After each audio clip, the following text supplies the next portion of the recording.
என்னடி செத்துட்டாளா? அதுக்குள்ள எப்படி சாவா? பயத்துல மயங்கி விழுந்துட்டா.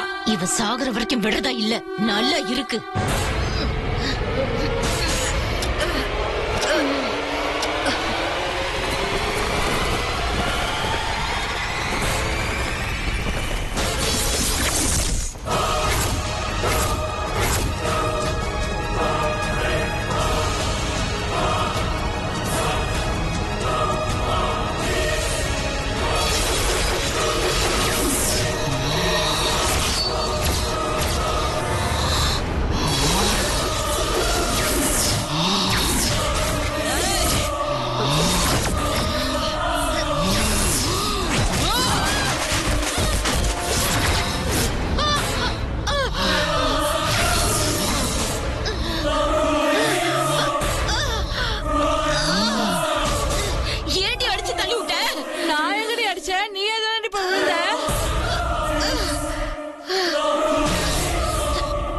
என்ன விளையாடுறியா? இவ மயங்கி கிடக்குறா. நம்ம 2 பேரை தவிர வேற யாரு இங்க இருக்க அடிக்கிறதுக்கு? அடிச்சிட்டு இல்லன்னு வேற சொல்றியா? உனக்கு அவ்வளவு திமிரா? சொன்ன நம்படி.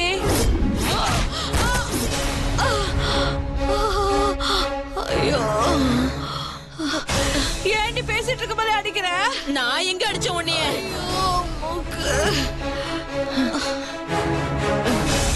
நீ தாண்டி என்ன அடிச்ச. நான் எங்கடி உன்னை அடிச்ச? நீ தாண்டி என்ன தள்ளி விட்ட.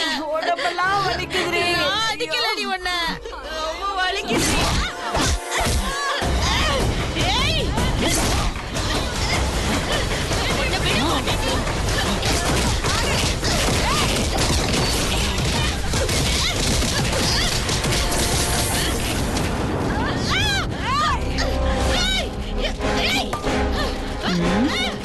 என்ன ஸ்டோர் ரூம்குள்ள முடிஞ்சதா விஷயம்? சத்தம் பயங்கரமா கேக்குது. நான் போய் பாக்குறேன் மேடம். இரு, நானும் வரேன்.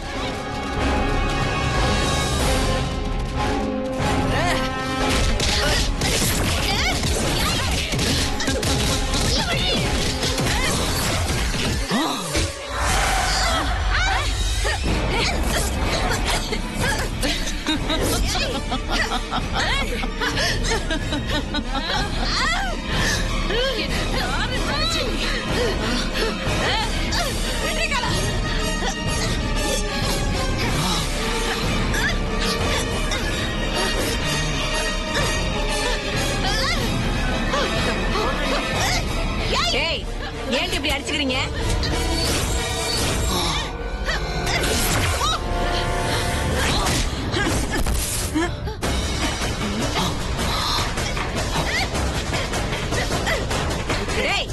எவ்வளவு திமிரு இருந்தா என்ன அடிப்ப? மேடம் நான் அடிக்கல மேடம். நீ அடிக்காட்டி யாரடி அடிச்சா? அப்பா,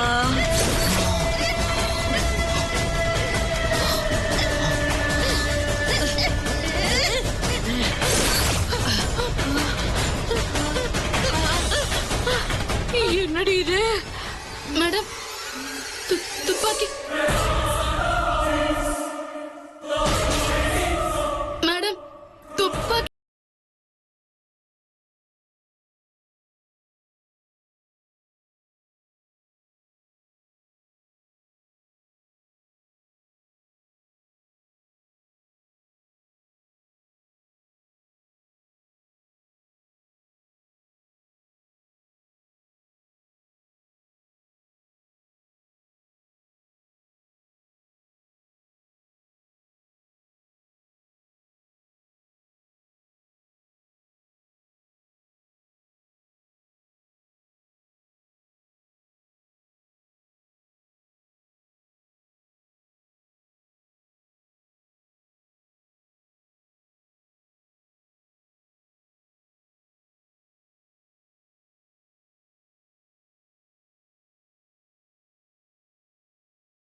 விட்டாத்தா. ஏமா எத்தனை தடவை நான் உன்கிட்ட எடுத்து சொன்னேன், அநியாயமா ஒரு அப்பாவி பொண்ணோட வாழ்க்கையை கெடுக்காதீங்கன்னு கேட்டியா? அதனாலதாம்மா இந்த தண்டனை உனக்கு கிடைச்சிருக்கு. தயவு செஞ்சு உன்னை தூண்டி விட்டவங்கள கோர்ட்ல காட்டி கொடுத்துடு. அப்பதான் உயிராவது பொழைப்பீங்க. இல்லனா உன்னையும் என் பேத்தியையும் அந்த பேய் கொண்டு போட்டுடும். பாத்துக்கமா. ஆமாமா, நான் என் குழந்தைய எப்படியாவது காப்பாத்தி ஆகணும். வேற வழியே இல்ல. கோர்ட்ல அவங்க எல்லாரையும் நான் காட்டி கொடுத்துடுறேன்.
மருது என்னாச்சு?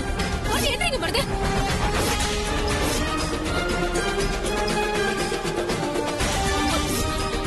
மருது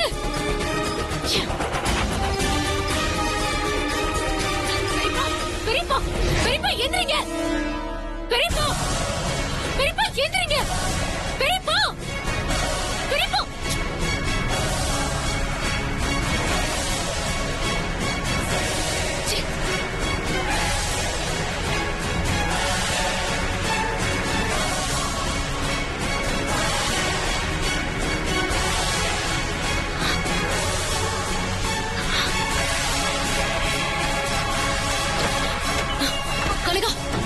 என்ன மேடம், இந்த நேரத்துல கிளம்பி வந்திருக்கீங்க?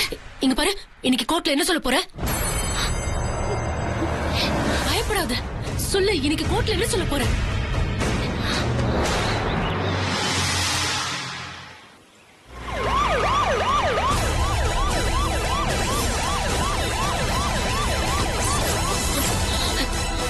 போலீஸ்.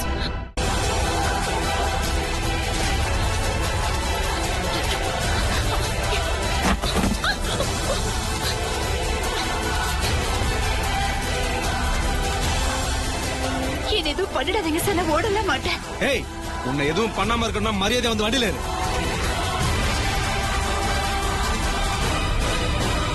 ஏத்துருவாமா? மாமா வாமான்றல.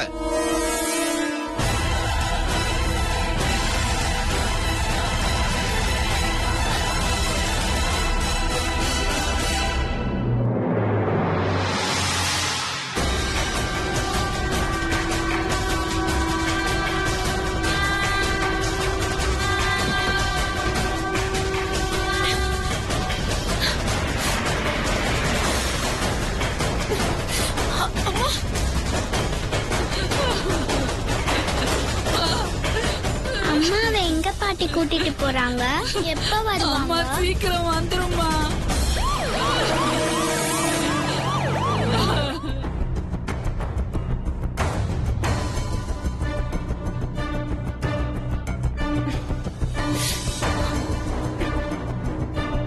போலீஸ் கிட்ட கனகா வாய் திறந்தானா மிகப்பெரிய பிரச்சனை ஆயிடுமே. ஏதாவது உடனே பண்ணணும். இப்போ கௌரவம் எல்லாம் முக்கியம் இல்ல, நம்மள காப்பாத்திக்கிறது தான் ரொம்ப முக்கியம். வேற வழியே இல்ல.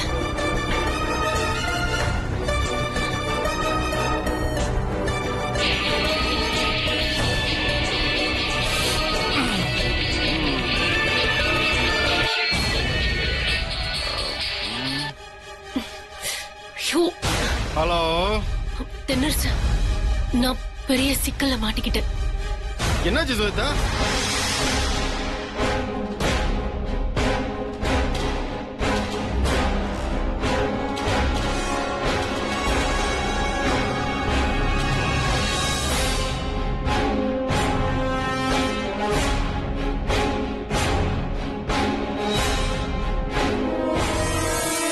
இல்ல இந்த கேஸ்ல இருந்து நீங்க எப்படியோ வெண்ணிலாவை வெளியே கொண்டு வந்துட்டீங்க. நான் என்ன சொல்றதே தெரியல. பாவம் சார், தங்கமான பொண்ணு சார், ஒரு தப்பும் பண்ண மாட்டா சார். இப்பதான் எனக்கு என் உயிரே வந்த மாதிரி இருக்கு சார். எப்படி நன்றி சொல்ல தெரியல சார். நான் ரொம்ப நன்றி சார். பரவாயில்ல சார், வெண்ணிலா மாதிரி ஒரு அப்பாவி பொண்ணு பாதிக்கப்படக்கூடாதுன்னு நினைச்சேன். தப்பு செய்ய வாய்ப்பே இல்லாத அந்த பொண்ணை எப்படி சார் பாதிக்கப்பட விட்டு வேடிக்கை பார்க்க முடியும்?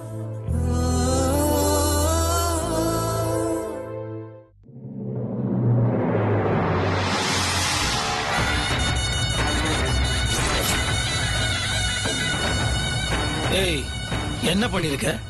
என்ன உன் பிரச்சனை எனக்கு புரியல. உடனே என் தம்பி என் சொந்தக்காரன் சொல்றதுக்கு அசிங்கமா இருக்குடா. உன் மனசை எவ்வளவு கெட்ட நினைச்சுன்னா, உனக்கு எவ்வளவு கெட்ட புத்தி இருந்துச்சுன்னா சொந்த குடும்பத்தை பிரிச்சு வேடிக்கை பார்த்துட்டு இருப்ப. ஆனா கடவுள் ஒருத்தர் இருக்காரு நர்சு.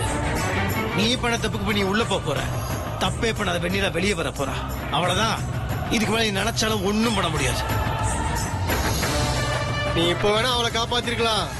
நான் திரும்பி வெளியே வரதான் போறேன். அதுக்கப்புறம் நான் அடுத்தடுத்து பண்ண போறதுல இருந்து உன்னால தப்பிக்கவும் முடியாது, நீ அவளை காப்பாற்றவும் முடியாது. பாக்குறியா? இவ்வளவு சொல்லி உனக்கு புத்தி வரல. திருந்தாத ஜென்மன்டா நீனா. இந்த மாதிரி சும்மா இந்த வெட்டி வாய்ஸை விடாத சவால் விடுறது இதெல்லாம் வேண்டாம். சரிடா, உனக்கு என்ன பத்தி தெரியும்ல. நீ என்ன பண்ணுவ பண்ணு, நான் பாத்துக்கிறேன். இல்ல நானும் பங்காளி குடும்பம் நம்ம சொந்தக்காரங்க பாத்துட்டு இருந்தேன். இனிமேல் பார்க்க மாட்டேன். நியாயந்தரம் பார்க்கவே மாட்டேன். நீ பாத்தியா எவ்வளவு தப்பான வேலை பண்ணிருக்க? போ உள்ள போ. நீ எப்படி வெளியே வர நான் பாக்குறேன். அப்படி நீ வந்தாலும் சொல்றேன்டா, இந்த முத்தரசனோட இன்னொரு முகத்தை நீ பார்க்க தான் போற. என்ன போட. யாருகிட்ட பேச தெரியுதா முத்தரசு?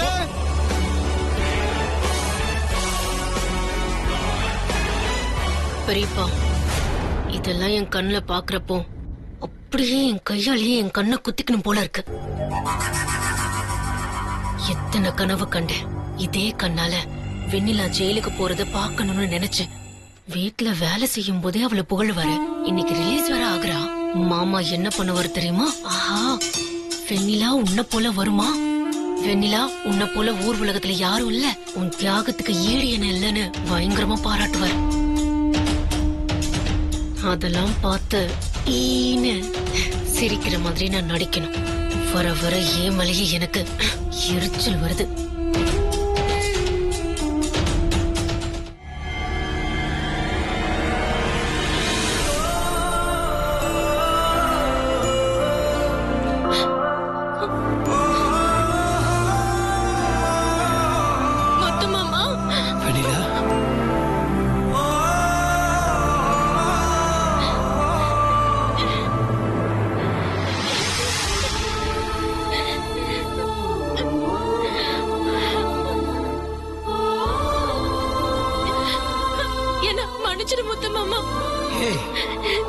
என்கிட்ட ஏன் மன்னிப்பு கேக்குற வெண்ணிலா? ஏம்மா நீ என்ன தப்பு பண்ண? இல்ல முத்து மாமா, நான் உன் மனச ரொம்ப நோக்கடிச்சிட்டேன். அதனாலதான் எனக்கு இவ்வளவு பெரிய தண்டனை கிடைச்சிருக்கு. நீ என்ன வீட்டை விட்டு போகாத நீ எவ்வளவோ வற்புறுத்தின. மீறி நான் போனோன்னு சொல்லி அன்னைக்கு அடம் பிடிச்சு போனேன்ல, அப்ப நீ எவ்வளவு கஷ்டப்பட்ட. அதனாலதான் எனக்கு இந்த தண்டனை எல்லாம் கிடைச்சிருக்கு மாமா. அதெல்லாம் உண்மையில வெண்ணிலா, நீ ஏன் இந்த மாதிரிலாம் நினைக்கிற? அது ஏதோ நடக்கக்கூடாத ஒரு விஷயம் நடந்துருச்சு, அவ்வளவுதான். உனக்கு என்னைக்குமே நல்லதுதான் நடக்கும் வெண்ணிலா. அந்த தென்னரசு உன் மேல வீண் பழிய போட்டு உன்னை உள்ள தள்ளணும்னு பார்த்தா இதோ நம்ம வருது நீ வெளியவே வரக்கூடாதுன்னு நினைச்சான். ஏன் நம்ம வீட்டுல இருக்க அத்தனை பேரும் நீ உள்ள இருந்ததை கொண்டாடினாங்க. ஆனா அது எல்லாத்தையும் மீறி நீ வெளியே வந்திருக்க வேண்டியதா? ஏன் தெரியுமா? நீ நல்லவ.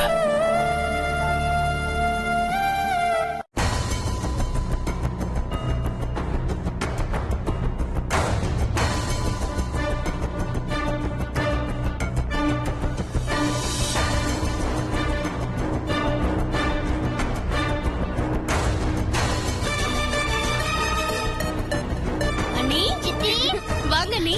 நீங்க வருவீங்கன்னு இவ்வளவு நாள் ஆவலோட காத்துட்டு இருந்தோம். ஒரே நிமிஷம் இங்கே இருங்க, வந்துடுறேன். இந்த ஜனனி வேற, அவ ஏதோ வீட்டுக்கு வந்த மருமக மாதிரி வாய்க்கு வாய் அண்ணி அண்ணின்னு கூப்பிடுறான். இதுக்கெல்லாம் ஒரு நாள் உனக்கும் வைக்கிறடி ஆப்பிள்.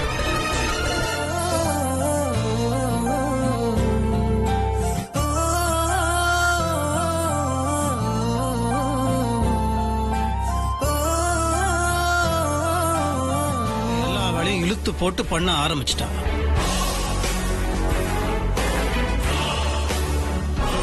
அப்படிப்பட்டவளை எப்படா நீ கோலப்படி சுமத்தி வீட்டு விட்டு வெளியே ஆரம்பிச்சு? என்னடா பிரச்சனை உனக்கு? என்னன்னு பேசிட்டு இருக்கீங்க? என்னமோ நான் தான் அவன் மேல கொலைப்பலி போட்ட மாதிரி பேசிட்டு இருக்கீங்க. தெரியாம பேசாதீங்கன்னு நானா பிளான் பண்ணி அவளை ஜெயிலுக்கு அனுப்புற மாதிரி பேசிட்டு இருக்கீங்க. இல்லடா, நீ பிளான்லாம் பண்ணல. இருந்தாலும் உனக்கு வெண்ணிலா மேல அப்படி என்னடா வெறுப்பு? இப்போ சாப்பிடுறோம்ல சாப்பாடு, அந்த சாப்பாடை போட்டவங்களுக்கு நம்ம நன்றியா இருக்கணும். இங்க இருக்க அத்தனை பேருக்கு 3 வேளை வடிச்சு அவதான் கொட்டிட்டு இருக்கா. சாப்பிட்டுருக்கோம் அவ கையால. கொஞ்சமாவது நன்றி விசுவாசமா இருக்கணும்னு தோணாத உங்களுக்கு? போதும் போதும். அவ ஜெயிலுக்கு போயிட்டு ரிலீஸ் ஆகி வீட்டுக்கு வந்தா அவளுக்கு பூசணிக்காய் சுத்துறாங்க, டிஸ்ட்ரி கழிச்சு வேற போடுறாங்க. எந்த வீட்டுல இது நடக்கும்? எங்கேயும் நடக்காது. டேய் மருது, வேண்டாம், பொறுமையா இருக்கணும்னு பாக்குறேன். எனக்கும் கோவம் வந்துச்சுன்னு வச்சுக்கோ, நல்லா இருக்காது. என்ன மருது, மாமாவை இப்போ எதுக்கு கோவப்பட வைக்கிறீங்க? நீங்க தயவு செஞ்சு உள்ள போங்க. இப்ப போறீங்களா இல்லையா? போங்க. நான் எதுக்காக போனோம் சொல்லு? நான் எதுக்காக போனோம்? இந்த வீட்டுல எனக்கு பேசுறதுக்கு கூட உரிமை இல்லையா? சொத்துலயும் மத்ததுலாம் உரிமை இல்லைன்னு ஆகி போச்சு. பேசுறதுக்கு கூட உரிமை இல்லையா? சொல்லுங்க. அதானே பார்த்தேன். என்னடா தம்பியோட வாயிலிருந்து சொத்துன்ற வார்த்தையை வரலன்னு பார்த்தா வந்துருச்சு. டேய், நீ என்ன பேசுற, உன் மனசுல என்ன நினைக்கிற எதுவுமே எனக்கு தெரியாது நினைச்சிட்டு இருக்கியா? எல்லாமே எனக்கு புரியுது. நான் யோசிச்சேன், என்னடா இது, வீட்டுக்கு வெளியே இருக்க தென்னரசு உள்ள வந்து இங்க இருக்கிறவங்களோட மனசை மாத்திருக்கானா, உள்ள இருக்கிறவங்களோட உதவி இல்லாம இதை பண்ண முடியாதுன்னு இப்ப தெளிவா புரிஞ்சிருச்சு. என்ன சொல்ல வர? நான் உதவி செஞ்சிருக்கேன்னு சொல்ல வரியா? ஆமாப்பா, இருக்கலாம் இல்லையா? நீ தானப்பா அவங்க வீட்டுல பொண்ணு எடுத்திருக்க. மருது, ஒரு விஷயத்தை தெளிவா புரிஞ்சுக்கோ. இந்த தென்னரசு இருக்கான்ல, அவனுக்கு பணம் தான் முக்கியம். சொத்தை பிரிக்கணும்னு பாக்குற, அதுக்காக நம்ம எல்லாத்தையும் பிரிக்கணும்னு நினைக்கிறான். ஆனா அவன் பேச்செல்லாம் கேட்டு நீ ஆடணும்னு வச்சுக்கோய, உன்னோட ஒரு வடிகட்ட முட்டினா இந்த உலகத்துக்கு இருக்க முடியாதுடா. ஓ, நான் உனக்கு எதிராக வேலை செய்யணும்னா? இந்த வீட்டுக்கு நான் துரோகம் பண்றவனா? சொல்ல, நான் தப்பானவனா? இல்லப்பா, நீ தப்பானவன்லாம் சொல்லல. ஆனா நீ ரொம்ப புத்திசாலி. ஆனா நீ புத்திசாலியா இருக்கிறதா நான் முட்டாளாயிட மாட்டேன்ல. ஏன்னா எனக்கு எதுவுமே தெரியாது நினைச்சிட்டு இருக்கிறியா? என்ன நடக்குது ஏது நடக்குது இல்ல, எல்லாமே தெரியும் தம்பி. ஏன்னா கொஞ்சம் பொறுமையா இருக்கேன். ஏன்னா இப்ப சித்தி வேற இல்ல, நீ என் கூட போற தம்பி. உன மாதிரி நானும் அவசரப்பட்டேன்னு வச்சுக்கோங்க, அது பிரச்சனையில போய் முடிஞ்சிடும். பரவாயில்ல, எவ்வளவு பொறுமையா இருக்க முடியுமோ அவ்வளவு பொறுமையா இருக்கு. ஆனா என் பொறுமைக்கு ஒரு அளவு இருக்கு. இப்ப சொல்றேன் கேட்டுக்கோங்க. இந்த வீட்டுல எனக்கு என்ன உரிமை இருக்கோ அதே உரிமை வெண்ணிலாக்கும் இருக்கு.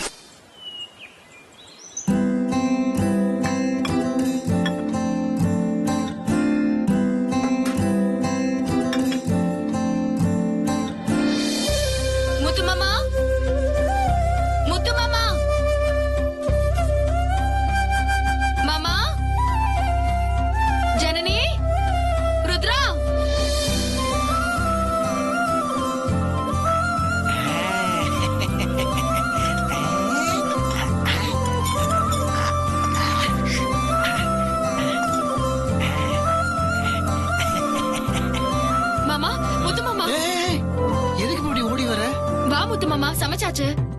சமைச்சாச்சா அதுக்குள்ளேயேவா? ஆமா மாமா, நீ வா. நீ பசியா இருக்கும்போது நான் எப்படி லேட்டா சமைப்பேன்? நீ சீக்கிரமா சமைச்சாலும் பொறுமையா சமைச்சாலும் ருசியா தான் இருக்கும். வா. ம்.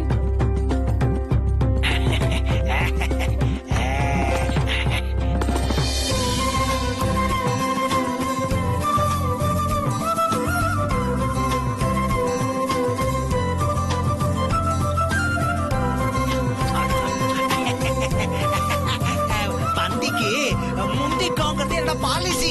நல்லா சாப்பிடுங்கண்ணே. மாமா நீங்க உட்காருங்க.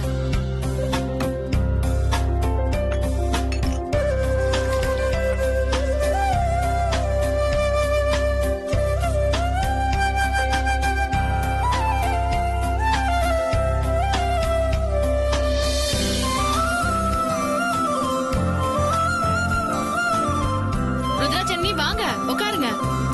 நீ முதல்ல அப்பாக்கு போடு, அதுக்கப்புறமா நீ உன் கையால எனக்கு ஊட்டி விடு சித்தி. நீ கதை சொல்லி ஊட்டி விட்டாதான் நான் சாப்பிடுவேன். நீ கதை சொல்லி எவ்வளவு நாள் ஆச்சு? கண்டிப்பா ஊட்டுறேன்டா தங்கம்.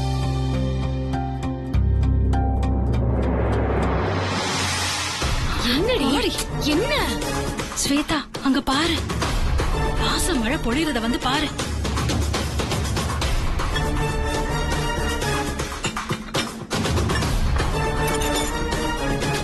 சொத்தை பிரிக்கும் போது வெனிலாக்கும் ருத்ராக்கும் ஆளுக்கு ஒரு பங்கு வர மாதிரி டாக்குமெண்ட் ரெடி பண்ணி வக்கீல் சார் கொண்டு வந்திருக்காரு.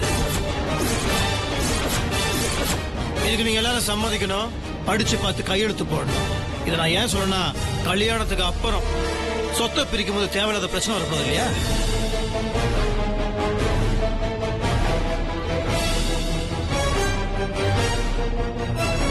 சரிண்ணே, நீங்க சொல்ற மாதிரி இந்த வெண்ணிலாவுக்கு இந்த சொத்துல உரிமை இருக்குன்றத நான் ஒத்துக்கிறேன். ஆனா ருத்ரா, அவளுக்கு எதுக்கு இந்த சொத்துல பங்கு தரணும்? டேய் டேய் டேய், ஒரு முடிவு எடுத்துட்டேன்னு சொன்னா விட்டுறணும். தேவையில்லாம மேல மேல பேசிய கோவத்தை அதிகப்படுத்தாத. என்னென்ன பேசுறீங்க? இங்க இருந்து வந்த ஒரு அனாதை கல்விக்கு சொத்துல பங்கு தருவீங்க, நான் கேள்வி கேட்க கூடாதா? இன்னொரு தடவை அவளை அண்ணாதன்னு சொன்ன கொன்னுட வேண்டாம்.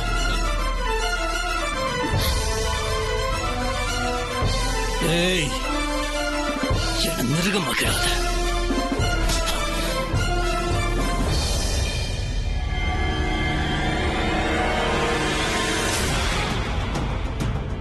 இத பாருங்க, இவன் என் பொண்ணு. ருத்ரா என் பொண்ணு நான் மனசார நினைச்சிட்டு இருக்கேன். ருத்ரா உங்க பொண்ணு தானே? ருத்ரா உங்க பொண்ணுனா உங்க சொத்துல உங்களுக்கு அப்புறம் ருத்ரா தான் போய் சேர போகுது. அப்புறம் எதுக்கு சொத்துல தனியா ஒரு பங்கு தரணும்? ஏன்னா எங்க மேல நம்பிக்கை இல்லாம தானே இன்னைக்கு எங்களை கையெழுத்து போட சொல்ற. நாங்க கையெழுத்து போட்டதுக்கு அப்புறம் ஸ்வேதா கல்யாணம் பண்ணுவோம் என்ன நிச்சயம்? ஆனா இங்க பாரு, கல்யாணத்துக்கு அப்புறம் நீ கையெழுத்து போட்டாதான் எல்லாமே செல்லுபடி ஆகும். அப்போ முடியாதுன்னா நாங்க என்ன பண்ணுவோம்? நீ பேசுறது சரியில்லைன்னு. எது? நான் பேசுறது சரியில்லையா? சொல்லுவடா, பெரிய மனுஷன் ஆயிட்டா நீ என்ன வேணா பேசுடா. டேய், உன்னை தூக்கி வளர்த்த வேண்டாண்ணா, என் கைய பிடிச்சு நடந்த வேண்டா. நீ உனக்கு பேச சொல்லி கொடுத்தவன் நான் இன்னைக்கு எனக்கே பேச தெரியலன்னு சொல்றேன்டா.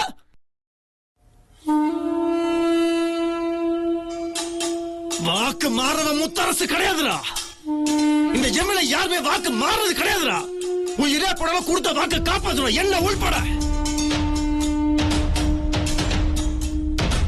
ஒண்ணு மட்டும் புரியுதுடா, இந்த சொந்தம் பந்தம் ரத்த சம்பந்தம் இதெல்லாம் எதுவுமே உங்களுக்கு தெரியாதுடா. சொத்து சொத்து சொத்து சொத்து சொத்து மட்டும் நட உங்களுக்கு தெரியும். வலிக்குதுடா, வலியோட சொல்றேன், மனசு உடைஞ்சு போய் சொல்றேன்டா. பணம் தான் முக்கியம் நினைக்கிற உங்க முன்னாடி நான் தலை குனிஞ்சு நிக்கிறேன்டா.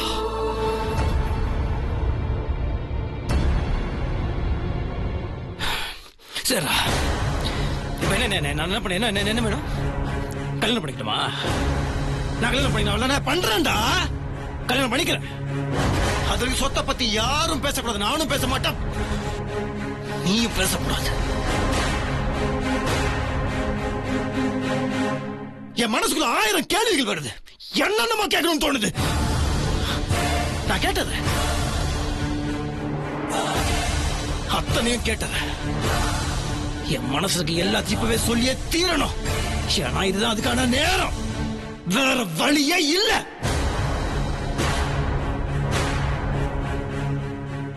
எனக்கு நடக்க போற இந்த கட்டாய கல்யாணம் இருக்குல்ல, என்ன பொறுத்த வரைக்கும் இது கல்யாணமே கிடையாது. இது என் கருமாதிடா. ஆமா, இது கருமாதியே தான். பிடிக்குதோ பிடிக்கலையோ கருமாதிக்கான காரியத்தை செஞ்சிருவோம்ல, அதே மாதிரிதான் இந்த கல்யாணம்.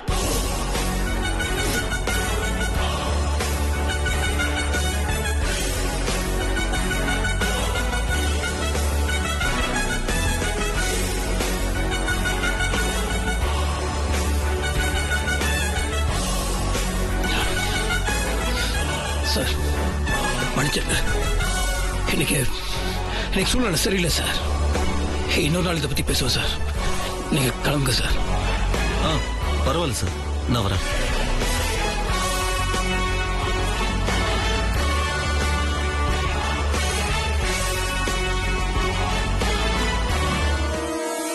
மாமா,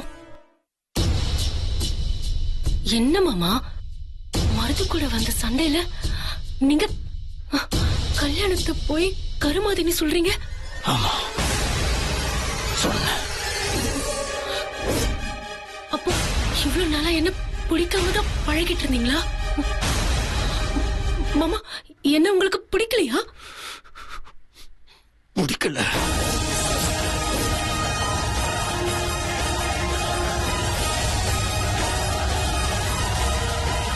அப்புறம் எதுக்காக மாமா இந்த கல்யாணத்துக்கு ஒத்துக்கிட்டீங்க? வாக்கு கொடுத்துட்டல, என் சித்தி தலை அடிச்சு சத்தியம் பண்ணிருந்தல, அதுக்குதான். அப்ப இவ்வளவு நாள் நீங்க எவ்வளவு பாசமா இருந்ததெல்லாம் பொய்யா?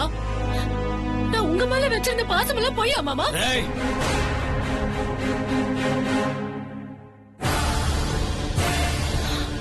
என்ன பெரியப்பா, இப்ப எதுக்காக என்ன உள்ள கூட்டிட்டு வந்தீங்க? என்ன விஷயம்? நான் சொல்ல போறது பொறுமையா கேளுமா. முத்தரசன் பேசுனதுக்கு நீ கோவப்படுற, அதுக்கு காரணம் முத்தரசன் மட்டும் இல்ல, நாமளும் ஒரு வகையில காரணம் தான். என்ன பெரியப்பா இப்படி பேசுறீங்க? மாமா தான் ஏதோ கோவத்துல அப்படி பேசிட்டு போறாருன்னா நாம தான் அதுக்கு காரணம்னு நீங்க சொல்றீங்க. இப்போ நாம என்ன பண்ணோம்? நான் சொல்றது கொஞ்சம் கவனமா கேளு. இந்த கல்யாணம் ஏதாவது ஒரு வகையில தரப்பட்டுட்டே இருக்கேன்னு ஜாதகத்தை ஒரு சக்தி வாய்ந்த ஜோசியத்தை கொண்டு போய் காமிச்சேன். என்ன பிரச்சனைனா, இந்த வீட்டுல நம்ம அடிக்கடி பூஜைகள் நடத்திருக்கோம். நிறைய பில்லி சூனிய வேலைகள் இந்த வீட்டுல நடந்திருக்கு. இங்கே வந்தவங்க எல்லாருமே பில்லி சூனிய வேலை பார்க்கிற தவறான ஆட்கள் தான். அதனால இந்த இடத்த பாவம் சூழ்ந்து இருக்கு. அதுதான் எந்த ஒரு நல்ல காரியமும் இங்க நடக்க விடாம தடுத்துட்டு இருக்குன்னு அவர் சொன்னார். என்ன பெரியப்பா சொல்றீங்க? ஆமாம்மா, எல்லாம் நம்ம பண்ணது உண்மைதானே. ஒரு நல்ல சாமியார வீட்டுக்கு வர வச்சு எல்லா தோஷத்தையும் போக்குற மாதிரி ஒரு யாகத்தை மட்டும் வளர்த்துட்டா இந்த வீட்டை சூழ்ந்து இருக்கிற அத்தனை சூன்யங்களும் விலகி நல்ல காரியம் நடக்கிறதுக்கு வழிபடுக்கும்னு சொன்னார். அப்படியா? என்னால நம்பவே முடியலையே. அவர் சொல்றதுல இருக்க உண்மையை நான் உணர்ந்தேன். அதனாலதான் ஆச்சாரமா நல்ல காரியங்களுக்கு துணை போற மாதிரியான ஒரு நல்ல பணிக்கட்ட போய் பேசி அவருக்கு அட்வான்ஸும் கொடுத்து வர சொல்லிட்டேன். முத்தரச கருமாதின்னு பேசினான்னா அது முத்தரச வாயிலிருந்து வரல, சூழ்நிலைகள் தான் அவன் அப்படி பேச வைக்குது. நாமளும் அதுக்கு ஒரு வகையில காரணமா இருந்திருக்கோம். அதனால முத்தரச மேல கோபப்பட்டு எந்த பிரயோஜனம் இல்லை. நல்லா யோசிச்சு பாரு. இத்தனை நாள் கஷ்டப்பட்டு அவன் சொன்ன ஒரு வார்த்தைக்காக விபரீதமா ஏதாவது பண்ணிட்டா கஷ்டப்பட்டதுக்கு பலன் எல்லாம் போயிடும்ல. அந்த பணிக்கர் மட்டும் இங்க வந்து யாகம் நடத்தட்டும். அதுக்கப்புறம் உங்க கல்யாணம் தடைபடுறதுக்கான காரணத்தை சொல்லி அதுக்கான பரிகாரத்தை நாம செஞ்சிருவோம்.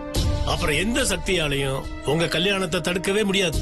அதனால பணிக்கர் வரும்போது மனசு விட்டு உண்மையை ஒழிக்காம சொல்லணும். நான் சில தவறுகள் முன்ன பின்ன செஞ்சிருக்கிறது உண்மைதான். அதனால நீங்க அதெல்லாம் மன்னிச்சிட்டு இந்த கல்யாணம் நடக்கிறதுக்கான பரிகாரத்தை நீங்க சொல்லுங்கன்னு நீ கேட்டா அவர் கண்டிப்பா அதை புரிஞ்சுக்கிட்டு யாக வளர்த்து பரிகாரமும் பண்ணுவார். அதோட பணிக்கர் இன்னொரு முக்கியமான விஷயமா சொன்னார்மா, யாகத்துல முத்தரசனையும் உட்கார வைக்கணுமா. அதனால நீ தான் எப்படியாவது முத்தரசன்ட்ட பேசி அவனை சம்மதிக்க வைக்கணும். ஏப்பா மருது, ஸ்வேதா தான் ஏதோ கோபப்பட்டு பேசுறான்னா நீ ஓவரா குதிச்சு அவ கோபத்தை தூண்டி விட்டுட்டு இருக்க. நமக்கு நல்ல விஷயங்கிறது தானா நடக்காது, நாமளா நடத்திக்கிட்டா தான் உண்டு. இனிமேலாவது இப்படி எரியிற கொள்ளியில எண்ணெய் எள்ளி ஊத்தாத. சாரி ஸ்வேதா, நான் உன் கோபத்தை தூண்டுற மாதிரி பேசிட்டேன். மாமா இப்ப சொல்லும் போதுதான் எனக்கு எது சரின்னு புரியுது. மாமா இவ்ளோ கோவமா கண்டபடி பேசிட்டு போயிருக்காரு. அவரை எப்படி சமாதானப்படுத்தி உட்கார வைக்க முடியும்? ஸ்வேதா நினைச்சா இந்த உலகத்துல முடியாத காரியம்னு ஒண்ணு இருக்கா? உன்னால முடியும். புரியுது, நான் பேசுறேன். நான் மாமா கிட்ட ஏதாவது பேசி சமாதானப்படுத்தி அந்த யாகத்துல கலந்துக்க வைக்கிறேன். இப்பதான் என் மனசுக்கு சந்தோஷமா இருக்கு.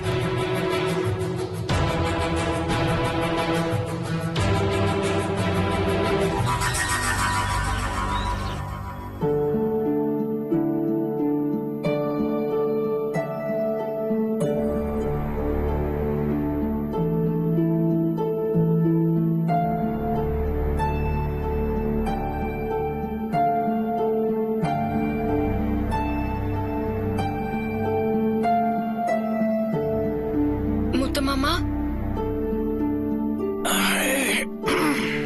வெண்ணிலா, என்ன எவ்வளவு தூரம்? இல்ல முத்து மாமா, உன்கிட்ட தனியா பேசணும், அதான் வந்தேன். சொல்லு. இல்ல முத்து மாமா, நான் ரொம்ப பெரிய மனுஷி மாதிரி பேசுறேன்னு நினைச்சுக்காத. மருது மாமா வீட்டுல பேசினதெல்லாம் தப்புதான். ஆனா அவர் அப்படி பேசினதுக்கு ஸ்வேதாக்கா என்ன பண்ணுவாங்க? நீ என்னடானா கோவத்துல நடக்கிற கல்யாணம் என்ன பொறுத்த வரைக்கும் கருமாதின்னு சொல்லிட்டு வந்துட்ட. இந்த வார்த்தைய கட்டிக்க போறவரை சொன்னா எப்படி மாமா ஒரு பொண்ணால தாங்கிக்க முடியும்? என்னதான் உனக்கு கோவம் இருந்திருந்தாலும் ஸ்வேதாக்காவை பார்த்து நீ அப்படி சொல்லிருக்க கூடாது. அவங்க மனசு எவ்வளவு பாடுபட்டிருக்கோம். நீதான் மாமா ஸ்வேதாக்காக்கு ஆறுதல் சொல்லணும். நான் சொன்னதெல்லாம் தப்பு, இனிமே அப்படி சொல்ல மாட்டேன்னு நீ ஆறுதல் சொல்லு மாமா. உங்க கல்யாணம் எந்த தடங்களும் இல்லாம நல்லபடியா நடந்து முடியணும் மாமா.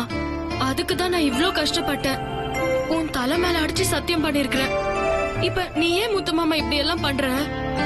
வழக்கமா நீ இப்படி எல்லாம் பேசவே மாட்டியே. வெண்ணிலா, உனக்கு நல்ல மனசு, நீ பெருந்தன்மையா அவங்க நல்லா இருக்கணும்னு நினைக்கிற. ஆனா அவங்க இருக்காங்க பாரு, அந்த மாதிரிலாம் கிடையாது.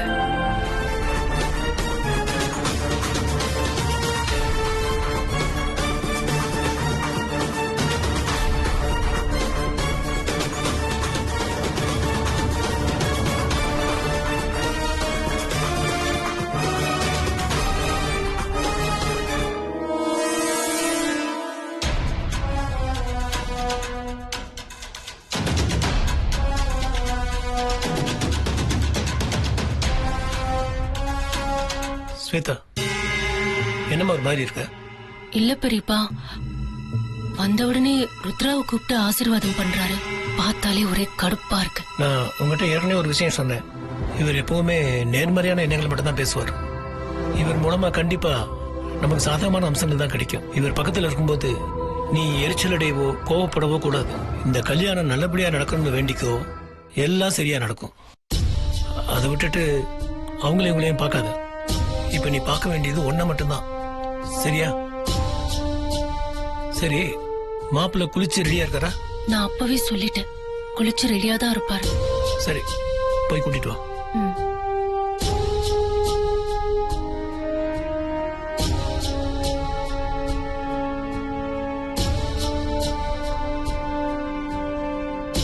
மாமா,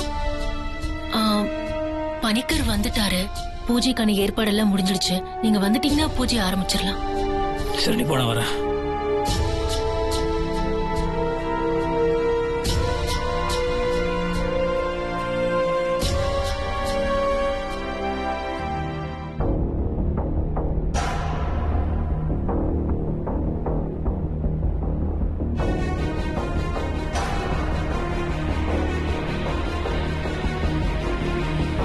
சாமி, இதான் முத்தரசு, என் தங்கச்சி பையன். வணக்கம் சாமி. நல்லா இருக்கீங்களா? நல்லா இருக்கேன். தீர்காயுஷ்மான் பவா. சரி, பூஜையை ஆரம்பிச்சிடலாம். நீங்க 2 பேரும் இப்படி உட்காருங்க.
இன்னைக்கு உங்க திருமணம் நடக்கிறதுக்கு உண்டான தடைகளை அறுக்க போறேன். அதுக்கான மந்திரங்களை சொல்ல போறேன். அதனால நீங்களும் சேர்ந்து கண்மூடி உங்க திருமணம் எந்த விதமான தடைகளும் இல்லாம நல்லபடியா நடக்கணும்னு மனதார வேண்டிக்கங்க.